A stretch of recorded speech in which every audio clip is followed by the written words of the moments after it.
భక్తులారా, పరమ పవిత్రమైనటువంటి పంచమ వేద మహాభారత యజ్ఞము పోలిశెట్టి గారిపల్లి మహాభారతం మెట్ట దామల చెరువు గ్రామంలో అంగరంగ మహావైభవంగా ఈనాటి నుండి మరి బ్రహ్మాండంగా పంచమ వేద మహాభారత యజ్ఞాన్ని ఎంతో ఘనంగా ప్రజలందరి అండదండలతో ప్రజలందరి సహకారంతో ఘనంగా ఇక్కడ నిర్వర్తిస్తున్నారు కనుక దామల చెరువు గ్రామం మరియు వేదగిరి వారిపల్లి పంచాయతీ ప్రజలందరి సమక్షంలో పంచమ వేద మహాభారత యజ్ఞం నిర్వర్తిస్తున్నారు కనుక ఈ మహాభారత యజ్ఞంలో భక్తాదులు పాల్పంచుకుంటున్న అందరికీ కూడా సర్వ శుభాలు కలిగింపచేసి అమ్మవారి కృపా కటాక్షములు ఎల్లవెల్లా కలగాలి అని చెప్పి కోరి ప్రార్థిస్తూ ఈనాడు కథాగానం చేస్తున్నాం భక్తులారా. ఇలాంటి మన కథ పాండవ జననం అనేటటువంటి హరికథ. సోమవారం నాడు అమ్మవారి యొక్క కళ్యాణోత్సవం ఘనంగా జరుగుతుంది కాబట్టి భక్తాదులు భక్తి శ్రద్ధలతో విరివిగా విచ్చేసి మరి కార్యక్రమాలను విజయవంతం చేయవలసిందిగా కోరుకుంటున్నాం భక్తులారా. పాండవ జనన కథ వినోడు స్తుతి పర్వముగా వినిపించు నేడు గురు. పాండవ జనన కథ వినోడు స్తుతి పర్వముగా వినిపించు నేడు గురు. పాండవ జనన కథ వినోడు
భక్తులారా, నిన్నటి రోజున మన కథలో కర్ణ జననం అనేటటువంటి ఘట్టాన్ని తెలియజేస్తానండి.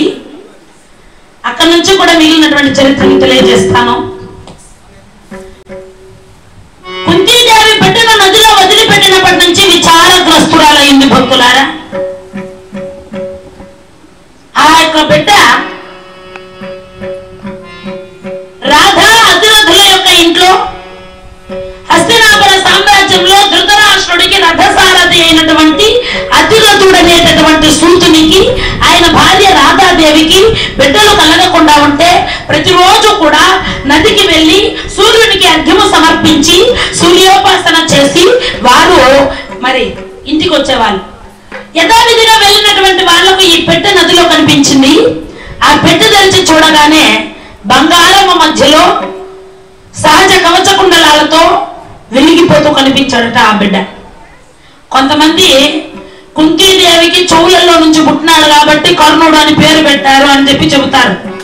అసలు ఆయన కుంతీదేవికి జన్మించాడన్నదే దైవ రహస్యం.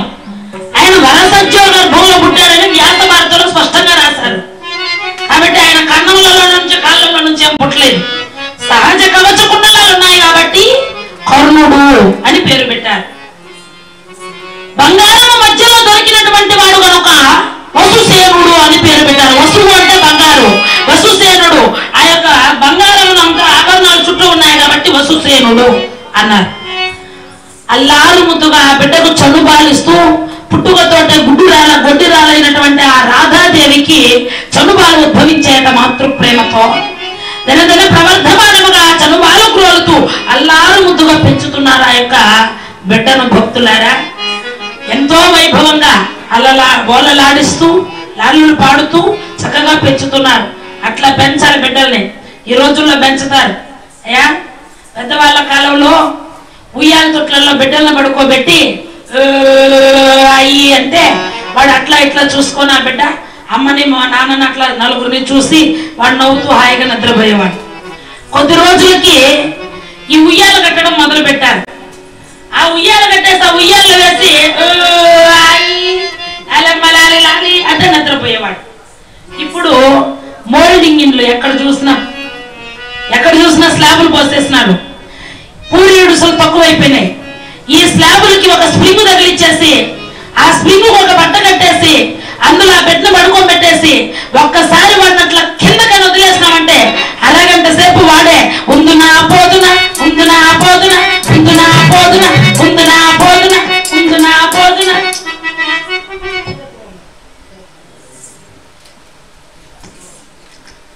అరగంట సేపు ఊగుతుందా ఉయ్యాల. ఈ లోపల 2-3 సీరియళ్ళు అయిపోతాయి. వాడి దగ్గర నిలబడుకొని ఊచే పని లేదు పాత వాళ్ళ కాలం లాగా. అయ్యా, అంతా కలికాలం అయిపోయింది.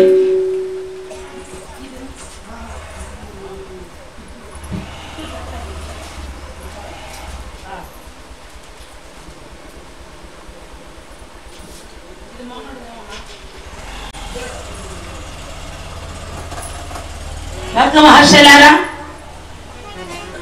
పవిత్రమైనటువంటి ఈ హరికథా యజ్ఞంలో మన యొక్క మహాభారత యజ్ఞం తరఫున ప్రప్రథమంగా గౌరవప్రదమైనటువంటి ప్రథమ తాంబూలం 116 రూపాయలు యథావిధిగా కానుకలు సమర్పించిన భక్తులారా. అదేవిధంగా ఈనాటి హరికథకు ఉభయదారులుగా ఉంటున్నటువంటి పెద్దలు పూజ్యులు శ్రీ మాన్యం దుర్గా కిషోర్ నాయుడు గారు బెంగళూరు వాస్తవ్యులు, శ్రీ అన్నారపు నరసింహుల నాయుడు గారు మరియు వారి తమ్ముని కుమారుడైనటువంటి ఏ యువకృష్ణ గారు బండకాడపల్లి వాస్తవ్యులు. వాళ్ళు ఈనాటి హరికథకు ఉభయదారులుగా ఉంటున్నటువంటి పూజ్యులు. వారిని వారి కుటుంబాలను సకలేశ్వర్య భోగభాగ్యమునిచ్చి సర్వాభీష్టములతో సర్వదా సదా చల్లగా కాచి రక్షించి ఆశీర్వదించాలని చెప్పి కోరి ప్రార్థిస్తున్నాం భక్తులారా.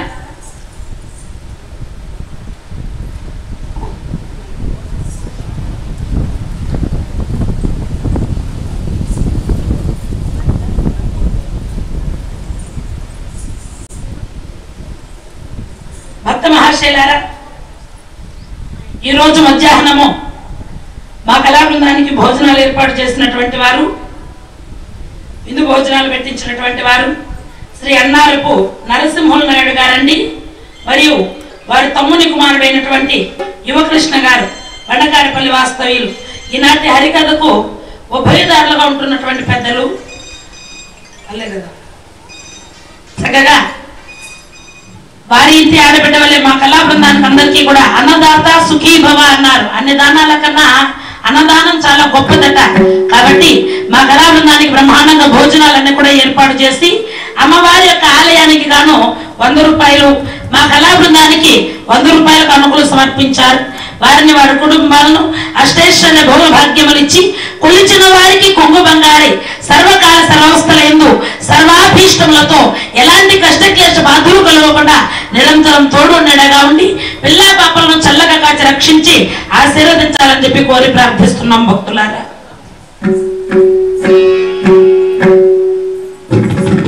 జయ శ్రీమద్రమారమణ గోవింద, ఆంజనేయ వరద గోవింద, జయ రాధికా రమణ గోవింద. గట్టిగా గోవిందలు పెడితే 150 సంవత్సరాల ఆయుష్. ఈ పొద్దుడు దాకా బతుకుండేది లెక్కలే. లేకపోతే అందరు పొద్దుల మైకన్నా ఒకటి పెట్టేయండి అమ్మకి. గట్టిగా పెట్టాలి గోవిందలు. గోవింద అన్నప్పుడు మనం చేసినటువంటి పాపాలన్నీ బయటికి వెళ్ళిపోతాయట. మరి బయటికి వెళ్ళిన పాపాలన్నీ ఎక్కడికి పోతాయండి అంటే పక్కన వాళ్ళు గోవిందులు పెడతారు, వీళ్ళు నోరే తెరవకుండా కూర్చోంటారు చూడండి. వాళ్ళకి వెళ్ళిపోతాయి. కాబట్టి గట్టిగా పెట్టాలి గోవిందుడు. సముద్రమాన గోవింద, ఆంజనేయ వరద గోవింద, అక్రూర వరద గోవింద, ఏడు మొదలవాడ వెంకటరమణ గోవింద. పాపం అందరూ భోంచేస్తారా? నిద్రావస్థలో ఉన్నట్లున్నారు. భక్త మహర్షులారా, దినదిన ప్రవర్ధమానముగా కర్ణుడు పెరుగుతున్నాడు. ఇది ఇక్కడ ఇలా ఉండగా హస్తినాపుర సామ్రాజ్యంలో ఈ యొక్క సత్యవతీ దేవి బయలుదేరి కొడుకైనటువంటి భీష్ముడి దగ్గరకు వచ్చిందట. నాయన గాంగేయ, పాండురాజుకి విదురుడికి పెళ్లి చేయడమే కష్టం కాదు, కానీ ఈ ధృతరాష్ట్రుడు నాడే పుట్టుకతోటే గుడ్డివాడు. గుడ్డివాడిని పెళ్లి చేసుకోవడానికి ఏ అమ్మాయి ముందుకు వస్తుంది? కాబట్టి ఎవరైనా ఒక మంచి అమ్మాయిని చూసి పెళ్లి చేస్తే మంచిదేమో. పెద్దవాడిని పక్కన పెట్టి చిన్న వాళ్ళకు పెళ్లి చేయలేం కదా.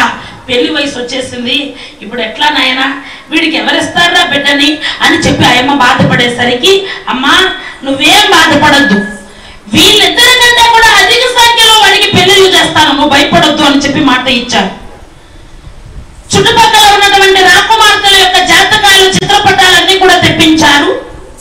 అందరి జాతకాలలోకి కూడా గాంధార దేశాన్ని పరిపాలన చేస్తున్నటువంటి సుబల మహారాజు గారి కూతురు గాంధారీదేవి. ఆ సుబల రాజు గారికి 11 మంది కూతుర్లు, 100 మంది కొడుకులు ఉన్నారట. ఎంత అదృష్టవంతులు చూడండి ఆయన. 100 మంది కొడుకులు, 11 మంది కూతుర్లు. వీళ్ళందరిలోకి కూడా పెద్దది గాంధారీదేవి. ఆ గాంధారీదేవి జాతకం చూస్తే చాలా కాలము దీర్ఘ సుమంగలిగా ఉంటుంది, అధిక సంతానానికి ఆమె జన్మనిస్తుంది అని చెప్పి ఆమె జాతకంలో ఉంది. బిడ్డలు లేకుండా మొన్నటి దాకా ఈ వంశం ఎక్కడ నిర్వంశం అయిపోతుందో అని చెప్పి చాలా భయపడ్డాము. వ్యాసుల వారి ద్వారా ఈ వంశాన్ని నిలబెట్టాము. ఇంకొకసారి మరలా ఇట్లాంటి ప్రమాదం రాకూడదు మన వంశానికి. ఈ అమ్మ జాతకంలో అధిక సంతానం, ఎక్కువ మంది బిడ్డలు కలుగుతారట. ఇట్లాంటి పిల్లని పెళ్లి చేస్తే వంశానికి ఏ లోటు ఉండదని చెప్పి సుబల రాజుకు ఉత్తరం రాస్తాడు. అయ్యా, మావాడు పుట్టుకతోటే అంధుడు, అందలోపమన్నవాడు, మీకు అభ్యంతరం లేకపోతే మీ పెద్ద కుమార్తె గాంధారీదేవిని నాకు నా యొక్క తమ్ముడికి ఇచ్చి వివాహం చేస్తాను, నా కుమారుడికి ఇచ్చి అని చెప్పి భీష్ముడు లేఖ రాస్తాడు. ఆ రోజుల్లో కురువంశీయులంటే ఎంతో భయము, భక్తి, గౌరవం ఉండేవట. కాబట్టి కురువంశంలో కోడలుగా అడుగు పెట్టాలంటే పూర్వజన్మ సుకృతం ఉండాలి. మా అమ్మాయికి అదృష్టం కలిగింది, అంతకంటే మాకు ఇంకేం కావాలి స్వామి, తప్పకుండా మా పిల్లనిచ్చి మీకు పెళ్లి చేస్తామని ఈయన ప్రతి ఉత్తరం రాసేశాడు. ఇదంతా గోడ చాటు నుంచి విన్నదట ఈ యొక్క గాంధారీదేవి.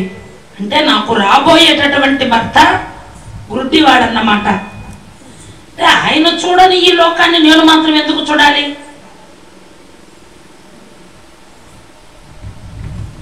ఆయన చూడనటువంటి ఈ లోకాన్ని నేను ఎందుకు చూడాలి? నాకు కూడా వద్దు అని చెప్పి వెంటనే కళ్ళకు గంతలు కట్టుకున్నది భక్తులారు. ఆయమ్మకు చూపు ఉంది, కళ్ళు కనిపిస్తాయి. అట్లా ఉండాలి భార్యలంటే. చూడండి, పెళ్లి కాకముందే భర్త పైన ఎంత గౌరవమో, ఎంత భక్తి ఉందో. ఈ రోజుల్లో ఉన్నారు. ఒక ఆయమ్మ డాక్టర్ గారి దగ్గరికి మొగుడిని తీసుకొని వచ్చిందట. తల్లో నుంచి రక్తం బడబడా కారిపోతా ఉంది. డాక్టర్ గారు తొందరగా మా ఆయనకి కట్టుకట్టండి, తలకి వైద్యం చేయండి, రక్తం కారిపోతా ఉంది అంటే ఈయనన్నాడు, ఏమ్మా ఇంత పెద్ద దెబ్బ తగిలింది తల్లో, ఎట్లా తగిలింది అన్నాడు. మరి ఏమీ లేదండి డాక్టర్ గారు, ఇద్దరు కూర్చొని భోజనం చేస్తా ఉన్నాము, ఆ భోజనం చేసేటప్పుడు మా ఆయనకు పొలమారింది, ఎంగిల్ చెత్త కొడితే ఏం బాగుంటుందని పక్కనుండే కుక్కర్ తీసుకుని ఎత్తుని కొట్టేస్తానండి అని. ఇట్లా పెండ్లాలు ఎక్కువైపోయారు ఈ రోజుల్లో. అయ్యా, భర్తకు పుట్టుకతోటే చూపు లేదని తెలిసి కళ్ళకు గంతలు కట్టుకుందట ఆ మహాతల్లి. బ్రహ్మాండంగా వివాహం చేస్తారు, గొప్పగా చేశారు పెళ్లి. దేశాల నుంచి కూడా రాజవరేణ్యులందరినీ రప్పించారు. అప్పగింతలు చేస్తూ ఉంటే చూచినంత దూరము ఇక్కడ నుంచి పాటూరు దాకా కనిపిస్తున్నాయి అనుకోండి రథాలు. కొన్ని రథాల పైన ధనం పోస్తారు రాసులుగా, కొన్ని రథాల పైన నగలు పోస్తారు, కొన్ని రథాల పైన బంగారు పోస్తారు, కొన్ని రథాల పైన వజ్ర వైడూర్యాలు నింపారు. దాసీ జనము, కాల్బలము, గుర్రాలు, రొట్టుపిట్ట ఏమేం కావాలో ఆమెకు పుట్టింటి నుంచి చీరలు, సారీలు, నగలు, నాణాలు, పుట్టింటి సారీ బ్రహ్మాండ మహారాజు గారు. అయినా ఆయనకు తృప్తిగా అనిపించలేదట. ఎందుకంటే కన్యా వరయతే రూపం అన్నారు భక్తులారు. పెళ్లి కావలసిన ఆడపిల్ల ఎప్పుడు కూడా కన్యా వరయతే రూపం.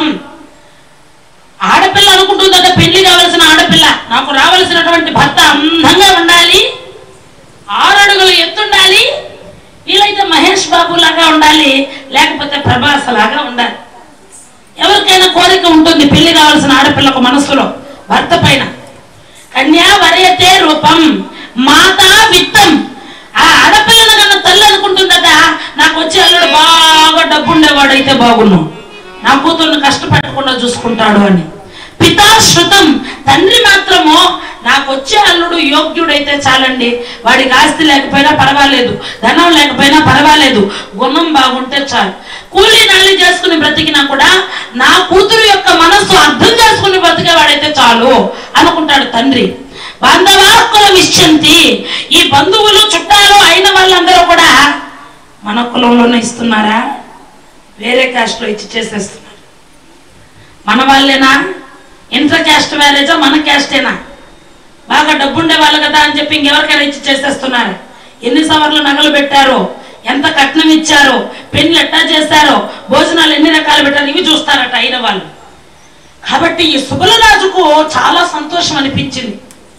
మారు మాట్లాడకుండా పుట్టుకతోటే గుడ్డివాడైన వాడిని పెళ్లి చేసుకోమనగానే సంతోషంగా తల వంచి తాళి కట్టించుకున్నావు, నాకు చాలా సంతోషంగా ఉందమ్మా గాంధారి. రేపొద్దున నీకు ఇంకా 10 మంది చెల్లెళ్ళు ఉన్నారు కదా, వాళ్లకు పెళ్లిళ్ళు చేసినా కూడా ఈ చీరలు సారీలు నగలు ఇవన్నీ పెట్టేవే, వాళ్ళకైనా ఇవ్వవలసినటువంటి సారీలే కదా, నీకెట్లా ఇస్తున్నానో వాళ్ళకే అట్లాగే ఇవ్వాలి. ఇవన్నీ కాదు, నువ్వు నా మాట విని అంధుడిని పెళ్లి చేసుకున్నావు కాబట్టి ఇంకేదైనా ఒక వరం ఇస్తాను కోరుకోమ్మా అన్నాడు. అంటే ఈ అమ్మ అంది, చాలా సంతోషం నాన్నగారు, అడగకుండానే వరాన్ని ఇచ్చారు. అయితే చిన్నప్పటి నుంచి నా చెల్లెళ్ళు 10 మంది అంటే నాకు పంచ ప్రాణాలు. నా చెల్లెళ్ళకు నేనంటే చాలా ఇష్టం. మేమెప్పుడు కూడా ఒకరిని వదిలిపెట్టి ఒకరు ఉండలేదు, ఒకరు లేకుండా ఒకరు బ్రతకలేము. ఈ రోజు నన్ను అస్తినాపురానికి పంపించేస్తున్నావు పెళ్లి చేసి, రేపొద్దున వాళ్ళని తలో దిక్కు ఇచ్చేస్తావు, తలో రాజ్యానికి పెళ్లిళ్ళు చేసి పంపించేస్తావు, మరలా మేము జీవితంలో కలుస్తామో లేదు, ఇదంతా మాకొద్దండి, నా 10 మంది చెల్లెళ్ళని కూడా నా భర్తగా ఇచ్చి పెళ్లి చేసేనా అని అడిగింది. ఇట్లా పెండ్లాలుంటే మొగుళ్ళు ఇన్ని పెళ్లిళ్ళు చేసుకోరండి, అనాలే కానీ వాళ్ళు అంటారా? అయ్యా బ్రహ్మాండంగా 10 మందిని ఇచ్చి పెళ్లి చేసేస్తాడు మాట ప్రకారం. అక్కడికి ఎంతమంది భార్యలు అయ్యారండి? ధృతరాష్ట్రుడికి 11 మంది భార్యలు అయ్యారు. వీళ్ళు కాకుండా నానా దేశపు కన్యలందరినీ కూడా స్వయంవరాలలో గెలిచి 100 మందిని పెళ్లి చేసుకున్నారు. అక్కడికి ఎంతమంది అయ్యారు? 111 మంది భార్యలు అయ్యారు. ఇంతమంది కాకుండా ఒక వైశ్యకాంత కోమట్ల అమ్మాయి సుఖద అనేటటువంటి ఆమె పేరు సుఖద అట, కోమట్ల వారి అమ్మాయి, ఆమెను బలవంతంగా రాక్షస విధిని ఎత్తుకుని పోయి పెళ్లి చేసుకున్నాడు. అక్కడికి ఎంతమంది అయ్యారు? 112 మంది భార్యలు అయ్యారు ధృతరాష్ట్రుడికి భక్తులారు. మహానుభావుడు పుట్టుకతో గుడ్డివాడు కాబట్టి 112 మందిని చేసుకున్నాడు. 2 కండ్లు ఉండుంటే ఇంకెంతమందిని చేసుకుంటాడో లెక్క పెట్టేదానికి మనకు లెక్కలు సరిపోయిండు. భక్తులారా 112 మంది పెండ్లాలంటే అందులో పెద్ద భార్య గాంధారీ దేవికి 100 మంది కొడుకులు, ఇంకా మిగిలిన వాళ్ళకి ఎంతమంది ఉన్నారో ఎక్కడ చెప్పలేదు ఆ లెక్క ఇంతవరకు. భక్తులారా కాబట్టి 112 మంది భార్యలను పెళ్లి చేసుకున్నాడు. ఆ తరువాత పాండు మహారాజు గారికి వివాహ ప్రయత్నాలు మొదలు పెట్టారు. అట్లాంటి ఒక రోజులలో ఇక్కడ కుంతిభోజ మహారాజు కూతుర్ని చూశాడు. రోజు రోజుకు కూడా బాధపడుతోంది, ఏకాంతంగా ఉంది, పిల్ల చాలా తగ్గిపోతుంది, అసలు ఏం జరిగిందో ఏమిటో, ఈమెకి ఏం కష్టమో ఏమో, పెళ్లి చేస్తేనైనా కాస్త కుదురు పడుతుందేమో అని చెప్పి స్వయంవరాన్ని ప్రకటించాడండి. ఆ స్వయంవరములో పాండు మహారాజు గారి మెడలో పూలమాల వేసి అలంకరించినది కుంతీదేవి. భక్తులారా ఘనంగా వారికి వివాహం జరిపించారు పాండురాజుకు కుంతీదేవికి. జై శ్రీమద్ రమణ గోవింద. అలాంటి రోజులలో మద్ర దేశాన్ని పరిపాలన చేసేటటువంటి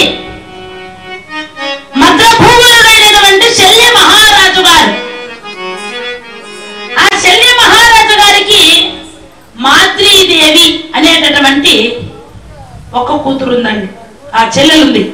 ఆ మాద్రీదేవికి స్వయంవరాన్ని ప్రకటించగా ఆ స్వయంవరంలో మాద్రీదేవి కూడా పాండు మహారాజు గారి మెడలోనే పూలమాల వేసి అలంకరించింది. భక్తులారా, ఆమె మా పాండురాజును వరించింది కాబట్టి పాండు మహారాజు గారికి ఆ అమ్మాయిని ఇచ్చి పెళ్లి చేయడానికి నిర్ణయించారు.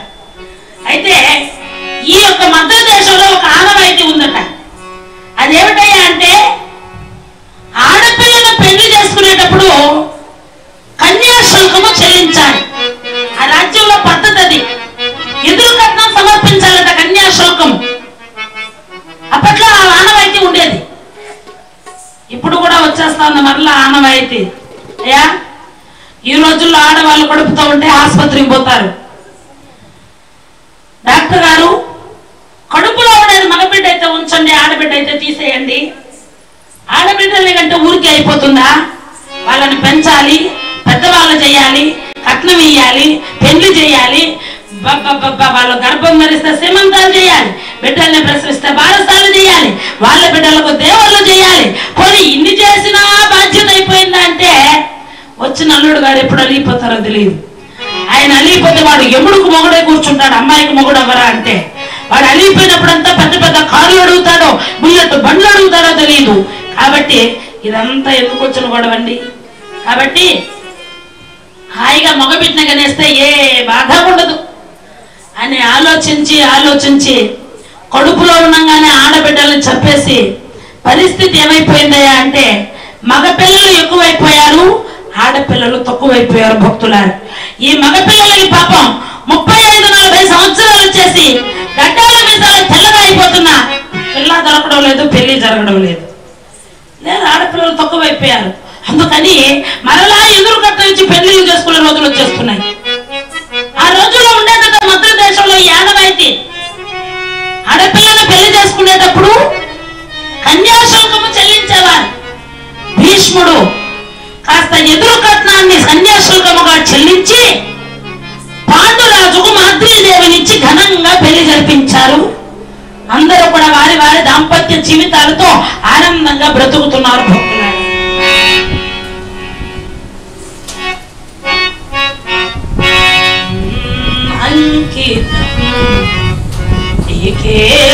అంకితం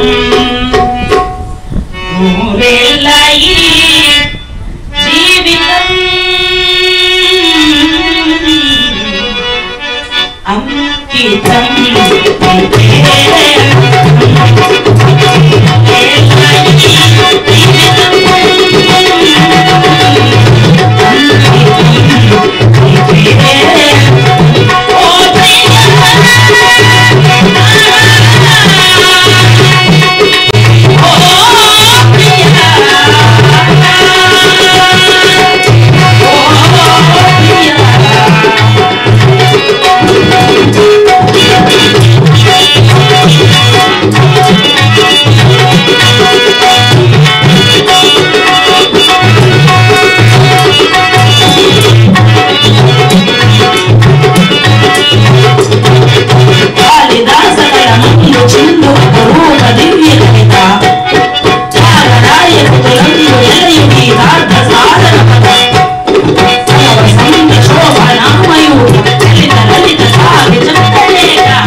తెలియజేస్తారు.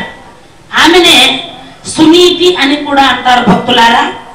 ఆ బాలామణి అనేటటువంటి అమ్మాయితో సూత కులాంగనతో విదుర దేవునికి వివాహం జరిపించారు.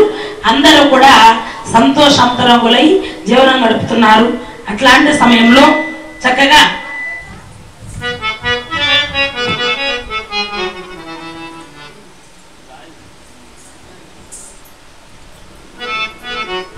అన్నగారైన ధృతరాష్ట్ర మహారాజు గారి దగ్గర జయత్రయాత్రలు సాగించి విజయయాత్రలు జరిపించి విజయలక్ష్మిని వరించి 100 అశ్వమేధ యాగాలు జరిపించాడు పాండురాజు. రాజ్యాన్ని విస్తీర్ణం గావించాడు. అన్నగారి చేత 100 అశ్వమేధ యాగాలు చేయించాడు. భక్తులారా, యుద్ధాలు చేసి యాగాలు చేయించి బాగా అలసిపోయాడు. అలా అలసిపోయినటువంటి ఆయన చక్కగా అన్నగారి దగ్గరకు వచ్చి ఒకరోజు, అన్నయ్య ప్రయాణ బడలిక చేత ఉన్నాను, యుద్ధాలు చేసి రాజ్యాన్ని పాలించి రాజ్య విస్తీర్ణము గావించి బాగా అలసిపోయాను. కాబట్టి నాకు చాలా బడలికగా అలసటగా ఉంది అన్నయ్య. కొద్ది రోజులు ఈ శరీరానికి విశ్రాంతి కావాలి, ఈ దేహానికి విశ్రాంతి కావాలి. అందుకని చెప్పి మీరు నన్ను అనుగ్రహిస్తే కొద్ది రోజులు అరణ్యానికి వెళ్ళి మృగయ వినోదాన్ని చేకూర్చుకుని ప్రశాంతంగా కొంతకాలం గడిపి వస్తానన్నయ్య అన్నాడు. దాన్యం భాగ్యం తమ్ముడు, అట్లాగే వెళ్ళి రానాయన అన్నాడు ధృతరాష్ట్రుడు. అనగానే తిన్నగా బయలుదేరి ఈయన ఆ యొక్క రాజ్యంలో నుంచి బయలుదేరుతున్నాడు. ఆ సమయానికి భార్యలు ఇద్దరు వచ్చారట. ఆ కుంతీదేవి మాతృదేవి ఇద్దరు కూడా వచ్చి, స్వామి